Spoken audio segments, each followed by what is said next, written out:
Hi ಎಲ್ರಿಗೂ ನಮಸ್ತೆ. ಸೋಮವಾರ ಬೆಳಗ್ಗೆ 4:30 ಅನ್ನೋಷ್ಟೊತ್ತಿಗೆ ನಾವು ಬೆಂಗಳೂರನ್ನ ತಲುಪಿದ್ವಿ. ಮೆಟ್ರೋ ಸ್ಟೇಷನ್‌ಗೆ ಹೋಗಿ ನಾವು ಹೋಗೋ ಕಡೆ ಟಿಕೆಟ್‌ನ ತೊಗೊಂಡ್ಬಿಟ್ಟು ಪ್ಲ್ಯಾಟ್ಫಾರ್ಮ್ ಕಡೆ ಹೊರಟ್ವಿ. ಲಾಸ್ಟ್ ಇಯರ್ ಬಂದಾಗ 5:30ಗೆ ಮೆಟ್ರೋ ಸ್ಟೇಷನ್ ಓಪನ್ ಆಗಿತ್ತು. ಈ ಸರಿ 4 ಗಂಟೆಗೆ ಓಪನ್ ಆಗಿದೆ.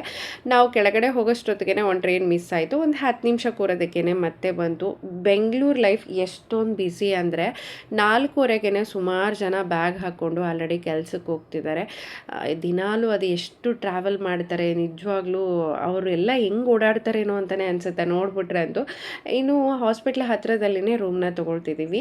ವಾಕೇಬಲ್ ಡಿಸ್ಟೆನ್ಸಲ್ಲಿ ಇತ್ತು ಅಂದರೆ ತುಂಬ ಒಳ್ಳೆಯದು. ಇಲ್ಲೆಲ್ಲ ತುಂಬಾ ಆನ್ಲೈನ್ ಆಗೋಗಿದೆ. ಈ ಕ್ಯಾಬ್ ಅಂತೆ ಆಟೋ ಅಂತೆ ಪ್ರತಿಯೊಂದಕ್ಕೂ ಆನ್ಲೈನಲ್ಲಿನೇ ಬುಕ್ ಮಾಡಬೇಕು. ಸೊ ಆ ತಲೆನೋವು ಬೇಡವೇ ಬೇಡ ಅಂತಲೇ ನಿಯರ್ ರೂಮ್ನ ತೊಗೊಂಡಿದ್ದು.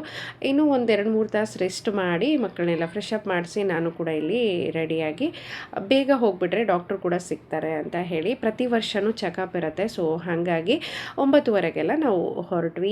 ಎಷ್ಟು ಚೆನ್ನಾಗಿದೆ ಕ್ಲೈಮೇಟು ಅಂದರೆ ಬಿಸಿಲು ನೋಡಿ ನೋಡಿ ಸಾಕಾಗೋಗ್ಬಿಟ್ಟಿತ್ತು ನಮಗಂತೂ. ತುಂಬ ತಣ್ಣಗಿತ್ತು. ಆಮೇಲೆ ಎಷ್ಟು ದೊಡ್ಡ ದೊಡ್ಡ ಗಿಡಗಳ ಸುತ್ತ ಅಂತೂ. ಇನ್ನು ಬ್ರಾಹ್ಮಣ ಟಿಫನ್ ಅಂತ ಹೇಳಿ ಅಪೋಲೋ ಹಾಸ್ಪಿಟ್ಲ್ ಪಕ್ಕದಲ್ಲಿನೇ ಇದೆ.